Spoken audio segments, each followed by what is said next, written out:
Aujourd'hui, on a reçu Mme Caroline Gérard, une écrivaine, Daniel. On va avoir un très beau podcast à vous présenter. Je pense qu'elle a abordé beaucoup de sujets intéressants. Très inspirant. Oui, exact. Caroline, une maman qui est venue dans le coin ici pour son fils qui vit certains défis. Vraiment, Caroline a une volonté de faire. Je vous dirais que c'est là qu'on a pu prendre la mesure de ce qu'une mère peut faire pour son enfant. Je vous invite à écouter le podcast. C'est vraiment très, très inspirant et très touchant aussi. Le podcast d'aujourd'hui est une production de GPS Énergie réalisée par Zanicom en collaboration avec Bull Jumping Pro et Daniel Saint-Amand, coach professionnel certifié. Hey, bonjour, on vient d'entendre la cloche qui sonne le début d'un nouveau podcast. Aujourd'hui, on accueille une écrivaine, Caroline Gérard, une écrivaine nouvellement installée dans la région depuis environ un an et demi, je crois, Caroline. Un an et demi. Un petit peu plus qu'un an et demi. Bienvenue au podcast, Caroline. Merci. On est très content de t'avoir avec nous autres. Première des choses, nous autres, on se connaît parce que tu es membre dans le gym, tu viens faire de la boxe avec nous autres. Mais pour les gens qui ne te connaissent pas, c'est qui Caroline Gérard? Elle vient de où?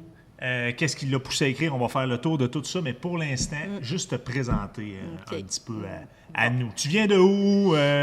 Tu as grandi à quel endroit, ainsi de suite? OK. Bien, d'abord, j'ai grandi sur la Rive-Sud de Montréal. OK. Ça a été comme ma jeunesse puis mon adolescence, tout ça, mais je te dirais que principalement, j'ai voyagé un peu. J'ai déménagé beaucoup dans ma vie quand j'étais plus jeune, étudiante, etc. Puis, il y a à peu près 23 ans, je me suis en allée dans la région de l'Estrie, Magog, puis je suis restée là 21 ans. J'ai une grande fille qui a 31 ans aujourd'hui, fait que ça a été un choix pour moi de déménager là-bas pour la qualité de vie. Je voulais déjà, à ce moment-là, ça commençait déjà à être comme un peu plus intense autour de Montréal, Couronne, C'est etc. À Montréal, C'est comparativement ça, à Magog. ça commençait déjà à l'être, si on remonte à là, mettons 25 ans. Fait que j'avais eu un coup de cœur, étant plus jeune, pour l'Estrie. J'ai décidé de déménager là-bas. L'opportunité s'est présentée, fait que je suis partie là-bas avec ma fille. Qui a principalement grandi là. Et puis, jusqu'à tout récemment, jusqu'à à peu près un an et demi, un petit peu plus, bientôt 2 ans, j'étais bien heureuse et bien installée à Magog. Okay. Et je n'avais pas de projet de m'en venir à Mauricie. OK. Mais c'est en fait, là, ton parcours à Magog, toi, c'est-tu exemple le travail qui t'a amené à Magog ou c'est juste pour la qualité de vie, en fait? C'est la qualité de vie et le travail a suivi. C'est un peu mon genre. Tu sais. Tu travaillais dans quel domaine? Je dirais que le travail ne passe pas en premier. OK. En tout cas, il ne passait pas en premier dans ma vie avant. OK. Je travaillais dans le domaine du soutien administratif, tu sais, comme secrétaire d'école, secrétaire de gestion, secrétaire de direction. OK. Mais c'est vraiment la qualité de vie. Puis après ça, je me suis retrouvée un emploi là-bas. Dariane, ma fille, est partie pour étudier en art à un moment donné à Montréal, au moment où est-ce que William arrivait dans ma vie. Elle a pris son envol. OK. Puis, en fait, quand vous avez déménagé ici, le but, c'était-tu pour le travail encore? C'était vraiment pour la famille ou c'était... Raconte-moi un petit peu, c'était quoi là, l'objectif de s'emmener, premièrement, de décider de dire, regarde, moi, je viens de la Rive-Sud de Montréal, je déménage à Magog. Qu'est-ce qui t'amène à venir en Saint-Tite, en Mauricie? Là? Écoute, bien, d'abord, ce qu'il faut que je tiens à dire, que c'est important dans l'histoire aussi un peu, c'est que, tu sais, Saint-Tite, c'est une histoire de longue date pour moi. J'avais jamais vécu ici, mais ma grand-mère, elle avait un chalet d'été.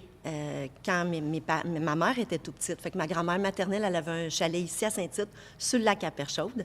Fait que mon grand-père, il était dans une compagnie d'ascenseurs. Il avait sa propre compagnie d'ascenseurs à Montréal. Ma grand-mère, 8 enfants. Les étés à Montréal, c'était pas évident. Fait qu'elle trimballait tous ses enfants. Elle les amenait ici. Puis mon grand-père, lui, il montait les fins de semaine pour venir les rejoindre. Elle s'en occupait avec son frère, mon grand-oncle, qui était curé dans ce temps-là, dans la paroisse, je ne sais pas laquelle, mais dans la région. Fait qu'ils ont acheté un chalet dans ce temps-là, sur le bord du lac à Perchaude, qui a, je ne sais pas, peut-être 125 chalets autour du lac en ce moment, avec deuxième rangée. Il y en avait 5 ou 6 dans le temps.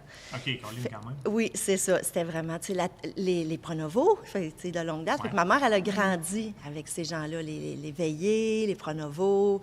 Fait que, c'est ça, les enfants, ils étaient petits. Fait que, tu sais, elle est venue ici longtemps, les étés, tout ça. Après ça, elle est devenue adulte. Elle s'est mariée avec mon père. Ils ont eu des enfants, 2 enfants, moi et mon frère. Et là, même chose, continue à venir durant les vacances d'été, les fins de semaine de temps en temps. C'est un chalet juste pas isolé l'hiver, là, fait que c'était vraiment principalement l'été. Et là, de fil en aiguille, bien, ça a continué dans la famille comme ça. Fait que moi, quand j'ai été ado, je continuais à venir, j'aimais ça. Là, on a découvert le Festival Western de Saint-Tite, fait que ça fait quand même un bout de temps que je connais ça. Après ça, moi, j'ai commencé à amener ma fille quand elle était petite. Okay, ouais. Et finalement, j'ai continué à venir jusqu'à temps que William, mon garçon qui a 14 ans aujourd'hui, lui aussi, il vienne au monde, puis ça fait quand même un bout de temps qu'on vient. Et là, ce qui s'est passé, c'est que, bien, tu sais, mes parents sont là. À la retraite, mes parents se sont envenus, ont acheté une maison au bord du lac à Perchaude. Ma grand-mère est décédée aujourd'hui, c'est pas resté dans les mains de la famille, ça a été vendu. Mon frère, lui, s'est acheté un chalet au bord du lac à Perchaude, encore à Saint-Tite. Okay. Puis là, mon frère me disait souvent, tu sais, voyons, Caro, tu sais, let's go, viens-t'en, achète un chalet, quelque chose. Puis moi, ma réaction, c'était, qu'est-ce que tu veux que je vienne faire ici? J'étais à Magog, j'étais pas sur le bord du lac, mais j'étais quand même pas trop loin. Belle qualité de vie, tu sais, le Mont Offord, le parc national du Mont Offord, le lac, etc. Mais là, à peu près 2024, au printemps 2024, la directrice de l'école où William allait m'a dit, écoute, c'est le temps de regarder pour le secondaire. Moi, je pensais avoir une année de sursis parce que William a des besoins particuliers. Ouais. Il est né avec une trisomie 21, il a un trouble du spectre de l'autisme. Ça fait pas longtemps qu'on le sait, là, mais il était dans une école régulière Montessori à Magog, mais j'espérais une année de plus. Ça allait bien, tout était beau, il me semble qu'il était bien intégré, mais elle m'a dit non, à cause de l'âge, puis tout ça, je pense que c'est vraiment le bon moment, son autonomie, let's go au secondaire. Fait que méchant défi. Et l'école de Magog, de secteur public, c'est une grosse école. William fonctionne bien dans des petits milieux. Fait qu'on parle de plus de 2000 élèves avec des difficultés, tu sais, manque d'espace, manque de classe, etc. On est allé faire un tour, on est allé faire une visite, mais ça ne correspondait pas vraiment à nos aspirations. À partir de ce moment-là, j'ai regardé le papa de William, puis j'ai dit, on fait quoi? Parce que là, on sort de Magog, j'ai regardé à Sherbrooke, ça ne correspondait pas. Fait que je dis, on fait quoi? On fait le tour du Québec, tu sais? Fait qu'il dit, on fait le tour du Québec. Puis on envisage un déménagement, puis une nouvelle vie. Fait qu'on est parti de ça. Étiez-vous prêt à aller partout? On était prêt à... Écoute, comment ça s'est vraiment passé, c'est que j'ai pris le tableau qui est disponible sur le site du ministère de l'Éducation, avec toutes les écoles, OK, au Québec. Puis là, je me suis fait un tableau Excel avec ça. Puis j'ai commencé par éliminer les régions, tu sais, qu'on ne voulait pas aller. Évidemment, on ne voulait pas aller trop loin. Tu sais, la Abitibi-Témiscamingue, la Côte-Nord, tout ça, c'était un peu trop loin pour nous. Mais on a quand même regardé, on a ratissé large quand même. T'sais, on a regardé en Outaouais, on a regardé la Mauricie, Charlevoix, on est allé jusqu'au Saguenay. Okay. Vraiment, tu sais, tout fait. Puis là, j'ai fait un entonnoir. J'ai travaillé là-dessus pendant, je te dirais, un gros 4 à 6 mois, presque temps plein. J'avais pris une année sabbatique, je m'occupais plus de William. Ça arrive comme ça dans mon parcours que William il a besoin que je sois plus présente. Et là, j'ai fait un entonnoir, puis j'ai commencé à éliminer ce qui ne correspondait pas. Fait que toutes les grosses écoles. À un moment donné, je vais amener ça à moins de 1000 élèves. Ils fonctionnent bien dans les petits milieux. Après ça, y a-t-il des classes pour les besoins particuliers, des classes d'adap? Est-ce qu'il y a quand même une belle idéologie au niveau de l'inclusion? C'est important parce que, oui, William, il a besoin d'accompagnement, mais il est full allumé. Il est vraiment allumé, ce petit bonhomme-là. Fait que, tu sais, je tombais souvent entre deux chaises. C'est comme s'il y a des besoins d'accompagnement, mais il n'est pas assez handicapé. Je me faisais répondre ça des fois, dans des camps, n'importe quoi, tu sais. Madame, votre fils, on ne peut pas le prendre, il n'est pas assez handicapé. Mais le besoin, il est là. Puis ça, je ne suis pas la seule parent dans cette situation-là. Ouais, c'est une réalité. Fait qu'à la fin de tout, il restait une dizaine d'écoles. Et là, l'enjeu, c'était, bien, ça prend une école qui va l'inscrire avant qu'on fournisse une adresse. C'est pas comme ça que ça fonctionne en général. Ils te demandent, c'est quoi votre adresse, madame? Ils regardent si tu es dans le secteur, au public. Ouais. Puis là, ils te disent, bien, tu sais, c'est à telle école que tu vas pouvoir aller, tout ça. Fait que là-dessus, bien, il y en a qui ont dit, non, madame, tu sais, achetez-vous une maison, puis vous viendrez nous voir pour l'inscription après. Mais c'est parce que ça se peut que ça ne cadre pas non plus. Je sais pas ce que tu en penses, Daniel, mais ça se peut que ça ne cadre pas non plus. Je veux dire, tu arrives, puis tu vas inscrire le petit gars dans une école, tu vas acheter une maison, mais ça ne cadre pas dans l'école. Tu sais, je veux dire, tu viens de t'enraciner beaucoup là, pour... Bien, en fait, ça, c'est vraiment je te dis, c'est un coup de dé, OK? Parce que c'était là, l'enjeu au début, c'était est-ce qu'ils vont vouloir l'inscrire? Fait que là, il y en a une couple qui ont répondu, ben non, on ne peut pas faire ça. Il en restait 4. À la fin de tout, il en restait 4 qui ont dit, oui, nous, si ça convient, même si vous n'avez pas encore trouvé votre maison, parce qu'ils comprenaient l'enjeu de déménager, se retrouver des emplois, etc., on va pouvoir l'inscrire. Fait qu'il y avait Saint-Tite, école secondaire Paul Lejeune, il y avait 2 écoles dans Charlevoix, puis il y en avait une au Saguenay. Fait qu'on est parti à la semaine de relâche 2024, on a fait le tour. On est allé un petit peu avant la semaine de relâche et pendant la semaine de relâche. On est allé cogner, on est allé faire les visites, on a tout visité les classes, etc. L'école secondaire Paul Lejeune nous a accueillis. Ils ont accueilli William dans la classe. Ils avaient préparé les élèves pour se présenter sans savoir si on allait vraiment l'inscrire. On a eu un gros coup de cœur. Puis, bon, le reste correspondait aussi. J'en parle vite, là. Oui, il y a quelques classes d'adapte, mais l'inclusion est quand même assez forte. C'est-à-dire que les enfants sont traités comme les autres enfants. T'sais, fait qu'ils vont avoir accès à ce que les autres ont accès, puis ça, c'était important pour nous. Fait qu'à la fin de toutes les visites, la numéro 1, notre top list, c'était l'école secondaire Paul Lejeune. Et là, on a appelé, puis on a dit, bien, nous, ça convient. On a envoyé ça, ils ont envoyé ça aux ressources éducatives. La directrice des ressources éducatives a analysé le dossier, puis elle a dit, c'est beau, oui, ça convient, c'est la bonne école, et oui, c'est la bonne classe. Parce que si elle m'avait dit, non, on a une meilleure école à Shawinigan, bien là, nous, c'était pas Shawinigan. Parce qu'il y avait, oui, il y avait l'école, mais il n'y avait pas juste l'école. Ça, c'était numéro 1. Après ça, il y avait la communauté. En premier, c'était pour William. Fait que la communauté, qu'est-ce qu'elle a à nous offrir? Parce que notre vision, au papa William et moi, c'est de dire, cet enfant-là, il va devenir autonome. Est-ce qu'il peut s'intégrer à une communauté qui va être accueillante, qui vit bien avec la différence, qui est joviale? Il va-tu pouvoir se développer à d'autres niveaux? On a découvert la maison des jeunes de Saint-Tite, qui est extraordinaire. Qu'est-ce qu'ils font pour nos jeunes, puis pour William aussi. On a découvert le gym. Je ne sais pas si vous vous en souvenez. Oui, au début, William était venu. Ben oui, je me souviens. Toi puis Marco, on est arrivés, on n'avait pas encore acheté notre maison. On est débarqués ici, on a dit, hey, il y a un gym, on a emmené William, vous nous avez accueillis. Tout ça a été un ancrage avant même qu'on aille notre maison. Puis on est pas reparti du processus, on est bien contents.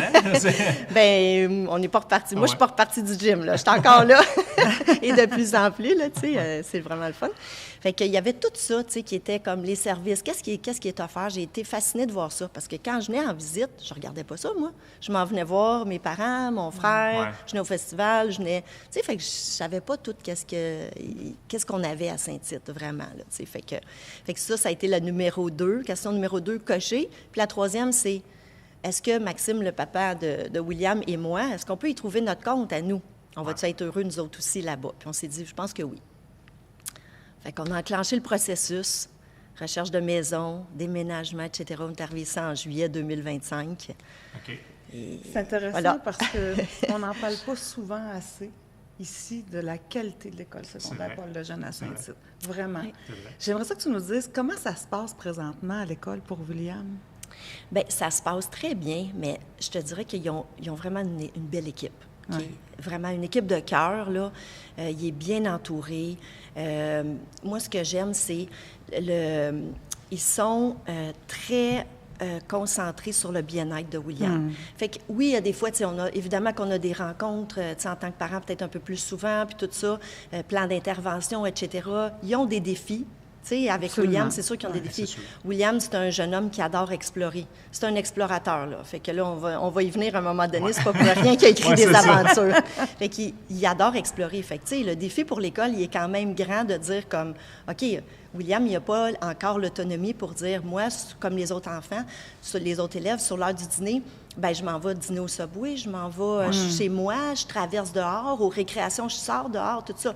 On ne peut pas faire ça, on n'est pas rendu là encore, parce qu'il pourrait partir, aller se promener, puis tout le kit. Fait qu'il y a quand même une préoccupation qui est là, qu'on sent, mais en même temps, il travaille fort aussi pour développer son autonomie, pour l'accueillir. Fait qu'il compense avec des choses quand même particulières qui sont liées à William, puis tous les jeunes qui sont là, ils ont un accueil fantastique. William, c'est ce que tu disais, en fait, c'est que tu sais, il est traité comme un élève qui n'a pas de besoin particulier non plus. C'est un élève comme les autres, en fait. Pour les règlements, pour la façon de fonctionner à l'école, puis tout ça, c'est sûr qu'ils ont donné du temps à William pour s'adapter beaucoup. La première année, il n'était pas là à temps plein tout à fait. Là, c'était comme plus, on avait là, 2 jours là, qui étaient à la maison ou 2 demi-journées. Ils sont allés vraiment graduels, mais là, il est vraiment bien intégré. Fait qu'au début, ils ont donné le temps de s'adapter, mais au niveau règlement, il l'aide à comprendre, puis il nous aide aussi en tant que parents de dire, OK, mais là, c'est parce que, regarde, il y a des règles à respecter. Ça, c'est énorme. William, c'est pas, tu sais, comme la trisomie 21, c'est une chose, il y a 14 ans, à part la motricité fine, ça n'a plus tellement d'impact. Le trouble du spectre de l'autisme, puis je suis pas une spécialiste du tout, ça fait pas longtemps qu'on a le diagnostic, moi, je suis une spécialiste de mon fils, mais ça fait en sorte que il y a des difficultés qui viennent avec ça pour William, des difficultés relationnelles, des difficultés peut-être dans un peu l'expression, des difficultés de réponse, comment se comporter. Et toute la sensibilité au niveau sensoriel, c'est un défi pour lui à l'école. Les cloches, les transitions, tu n'es plus au primaire, là. Fait que là, tu passes d'un local à l'autre de temps en temps, tu vas te promener. Quand tu vas te promener, ben tu dois dire où est-ce que tu t'en vas, parce que sinon, on te cherche partout dans l'école. Ils ont vécu des situations, William... je sais pas, moi, embarré dans une salle de bain, puis il répond pas, ou, tu sais, on a tout vécu ça. C'est ça.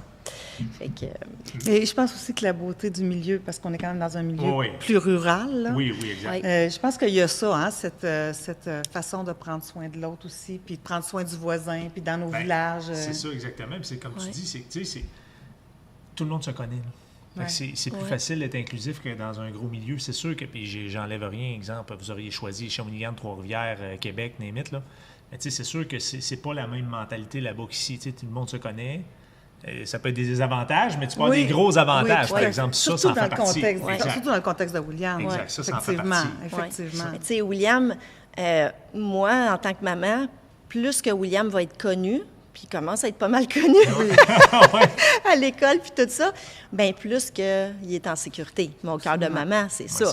Plus qu'il y a le monde qui le connaisse, plus qu'il est en sécurité, parce que les gens, tu sais, puis là, j'ai parlé du personnel de l'école, l'équipe est fantastique, mais on va parler des jeunes aussi, et là, c'est pas seulement moi qui le dis, il y a plusieurs personnes qui me l'ont dit, je sais pas pourquoi, mais les jeunes à l'école secondaire Paul Lejeune, c'est une classe à part. Ils sont fins, sont gentils avec William. Souvent, William, il me dit « Oh, maman, je suis trop populaire. » Hey, salut William! Hey, comment ça va, Will? Maman, je suis trop populaire. Je dois dire bonjour, je dois répondre.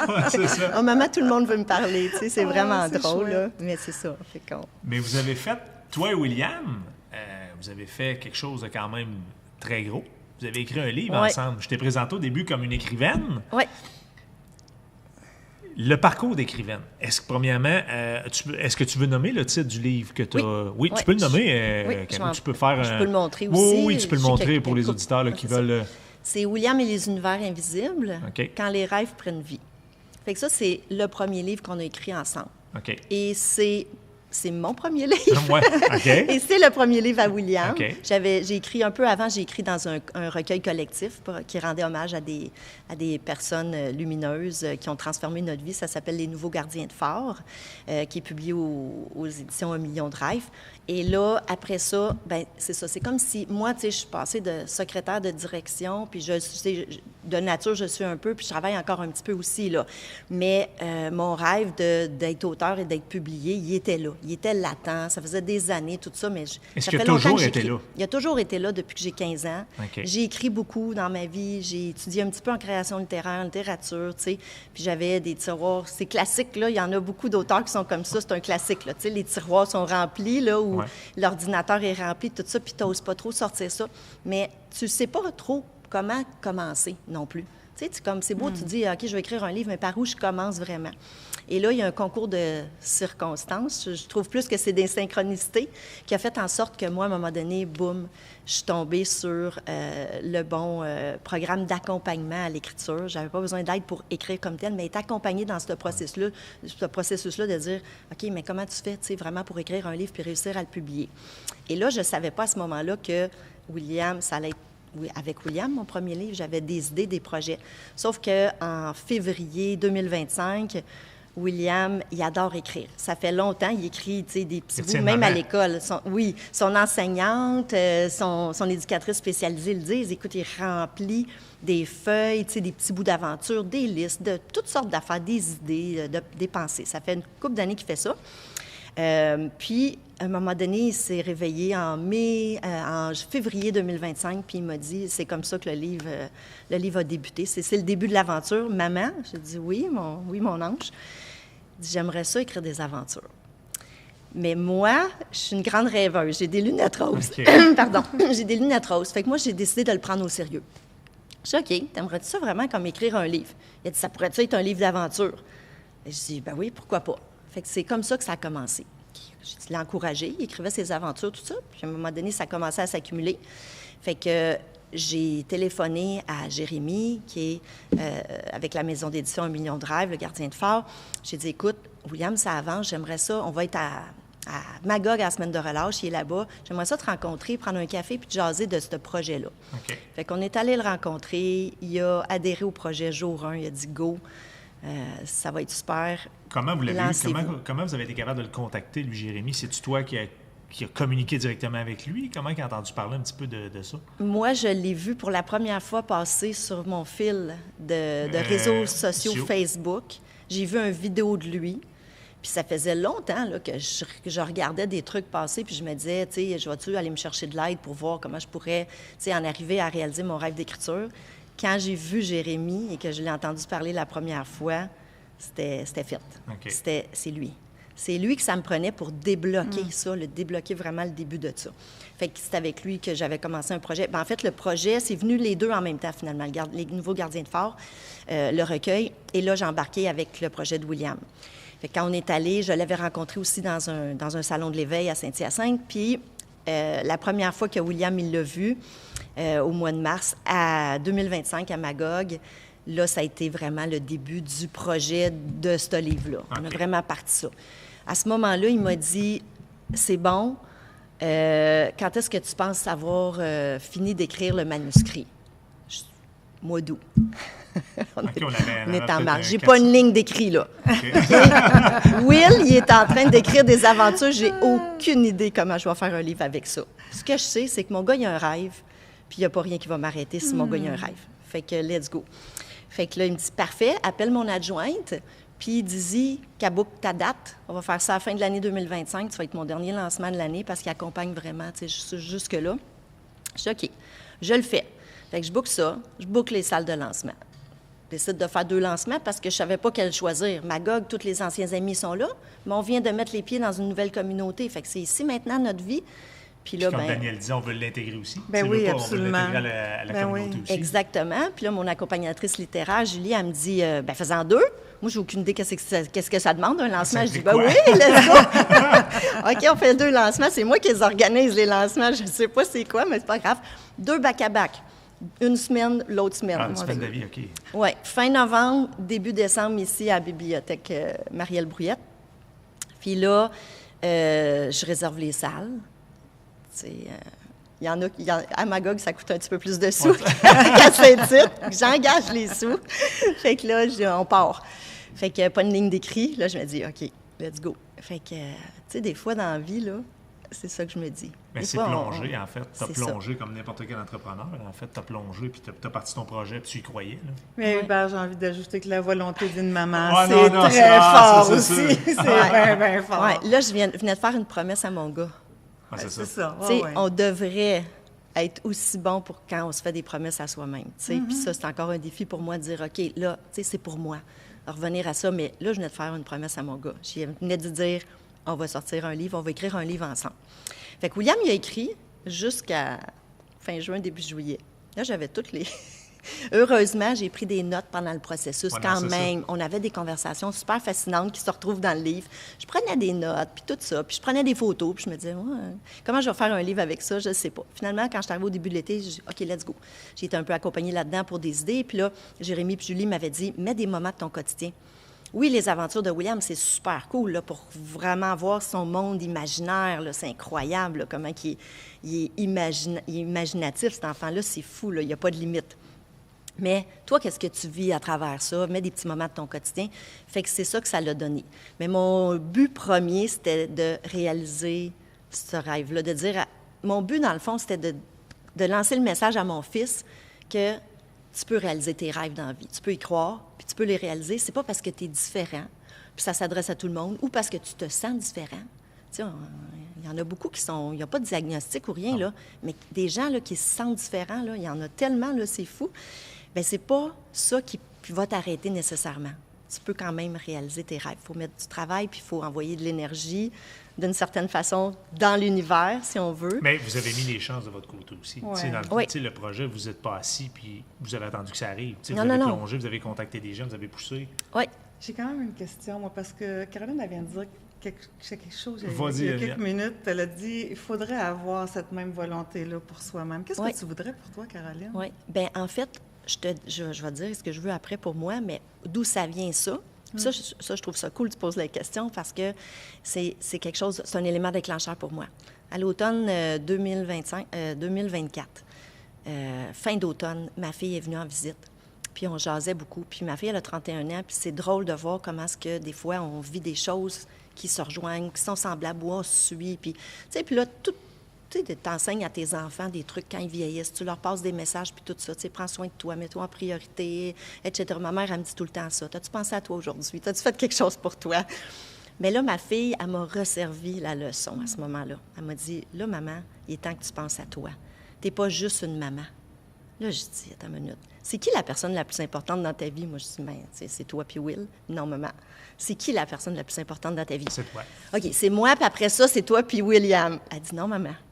C'est qui la personne la plus importante dans ta vie? OK, c'est moi. Bien, tu sais, elle avait raison. Puis là, c'est ça que j'ai fait. Je me suis remis en priorité. Qu'est-ce qui a déclenché tout ça après?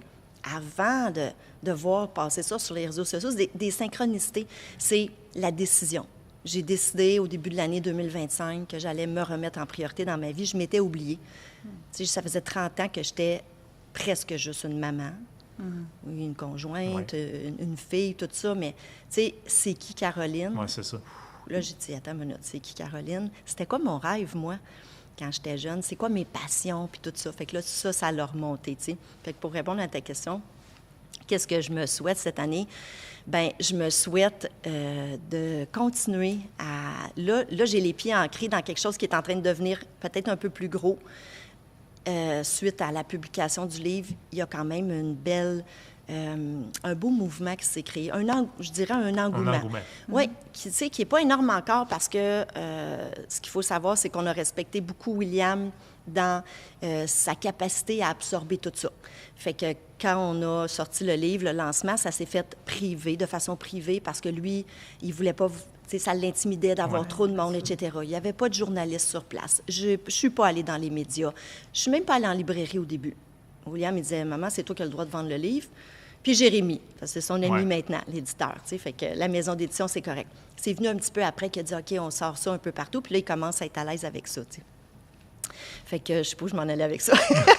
Non, mais c'est vraiment super. Honnêtement, là, le projet, en fait, tu parlais de William. Tu parlais de qu'est-ce que lui te permettait de te donner l'opportunité de faire, te donner l'autorisation plutôt de faire dans le cadre du livre, en fait. Donc, jusqu'où on peut pousser ça, comment ça s'est passé le lancement. Puis là, ben c'est que là, après ça, il y a comme eu... En fait, on est encore là-dedans. Il commence à avoir vraiment une belle réponse par rapport à ça. Et là, j'ai commencé à recevoir des messages ou des gens. Des fois, c'est des gens, des amis. Des fois, c'est des personnes que je connais pas. Puis là, ça rentre un petit peu dans ma tête, là, tu sais, graduellement, qui me disent des trucs comme « Hey, tu sais quoi? Ça serait le fun que ce message-là, tu le lances à le plus de monde possible. Parce que c'est inspirant. Parce que ça pourrait aider plein de gens. Parce que, entre autres, des parents d'enfants qui ont des handicaps, besoins particuliers, qui sont différents, etc. Il y en a une tonne. Il y en a de plus en plus. Le support, il n'est pas énorme. Moi, je ne suis pas du côté, tu sais, je ne veux pas être une porte-parole parce que je ne suis pas spécialisée, comme je l'ai dit tantôt, en autisme ou en trisomie 21, mais je suis une spécialiste de mon fils, par exemple. Mais si tu peux avoir un message porteur pour les d'autres parents, en fait, le message est là. Tu sais, c'est pas... Tu le dis, tu n'es pas une spécialiste de l'autisme ou de la trisomie 21, mais tu portes un message pareil par rapport à ton garçon. Oui. Puis tu as tout un vécu, tout un Oui, c'est bagage. ça, exactement. Je pense qu'il faut dire aussi, Hubert, Caroline a une page web très intéressante. On peut la suivre aussi Oui, sur Facebook. sur Facebook, oui. Oui, les mon deux, site alors, web il est encore en développement. OK. C'est tout nouveau. Le lancement officiel, il s'en vient. Elle est encore en développement un petit peu, mais elle est déjà là, déjà accessible, etc. C'est quoi l'adresse, l'adresse donc déjà? C'est www.carolinegérard, pas d'accent. Puis là, c'est important, c'est GE. Il n'y en a Oui, pas c'est gros, ça. là. C'est Moi, c'est GE Gérard, accent GE, accent aigu. aigu. Fait que c'est carolinegérard.ca. Puis ça, on va C'est le un bon marquer point de départ. de toute façon, on va le marquer dans le podcast. Là, les gens qui vont l'écouter, on va pouvoir le mettre dans le podcast, l'adresse en bas. Ouais. Le livre est disponible à quel endroit? Le On peut livre est l'acheter. disponible sur le site web. Il est OK. disponible, bon, évidemment, dans les librairies, Ouais. sur le site de la maison d'édition. Mais, étant donné que je trouve ça important de rendre à la communauté beaucoup, et alors j'en profite pour vous dire, pour les gens qui demeurent dans la région, il est disponible au Café Les Cinq Sœurs. OK. Aux Cinq OK. Sœurs. Et puis, à la librairie à Trois-Rivières, c'est la librairie Magilune qui le Parfait. tient en ce moment. Fait que, mais sinon, il est disponible un peu partout. Parce que je l'ai vu, je suis allée voir, je l'ai vu dans les grandes librairies aussi. Là, Oui. Oui. Daniel, je vais te laisser poser. On a toujours une question, nous autres, Caroline. Ça, on ne te l'avait pas dit, mais on a toujours une question à la fin qu'on pose à tous nos invités. Je vais laisser Daniel te la poser. On est toujours curieux de voir, d'entendre la réponse que les gens donnent. Parce qu'honnêtement, on a toujours des belles réponses. Je te mets pas de pression en disant ça, là, du tout. Là. La réponse, c'est ta réponse. Il n'y a OK. pas de bonne et de mauvaise réponse. C'est la question qui tue. Ouh! Non, non, pas du tout. Quelle question tu aurais aimé qu'on te pose, Caroline, qu'on t'a pas posée? On n'en a pas posé tant que ça, mais... OK, j'en ai plusieurs, mais je vais en choisir une. Peut-être, puis je pense aux gens qui vont écouter, peut-être me poser la question, c'est quoi la question qui est dans ta tête en ce moment? C'est quoi une question importante qui revient dans ta vie en ce moment? As-tu le goût de nous répondre? Oui, fait Oui. que je te dirais qu'en ce moment, et puis je l'ai mis dans le livre aussi, vers la fin du livre, là, en fait, il y en a deux. La première, c'est « et si ». Une des questions les plus importantes pour moi dans la vie, c'est « et si ». Et si, mais là, tu ouvres les possibilités. Hein? Et si on y croyait? Et si je croyais à mes rêves? Et si je croyais que c'est possible de faire ce que je veux? Puis la deuxième est la plus dure moi, je trouve que c'est une question très difficile à répondre, c'est « qu'est-ce que tu veux? » C'est fou comment, dans la vie, parfois, on ne sait pas exactement qu'est-ce qu'on veut. Moi, ça m'a suivi longtemps. Fait que là, je me la pose beaucoup ces temps-ci. Qu'est-ce que tu veux? Parce qu'à partir du moment où tu es capable de déterminer qu'est-ce que tu veux exactement, le reste, j'aime ça dire ça, là, ça a l'air drôle, mais le reste, c'est pas tellement ta job. Comment ça va arriver, c'est pas ta job. Ce que tu as à faire, c'est répondre à cette question-là, puis faire des petits pas constants, aller en direction de ton rêve, dans le fond. Puis après ça, les portes s'ouvrent, les bonnes personnes arrivent sur ton chemin, les bons événements arrivent sur ton chemin, puis il peut arriver des choses vraiment magiques. Quelle belle conclusion. Oui, c'est une très belle conclusion. Merci beaucoup, Caroline, d'être venue au podcast, d'avoir accepté l'invitation. Merci de m'avoir invité. Merci, un grand merci. Puis pour ceux qui vont écouter le podcast, qui vont être en grand nombre, je suis convaincu, vous allez avoir droit à un bel épisode. On va dire ça comme ça. Merci Merci, beaucoup à Caroline. vous deux. Merci beaucoup, Caroline. Merci.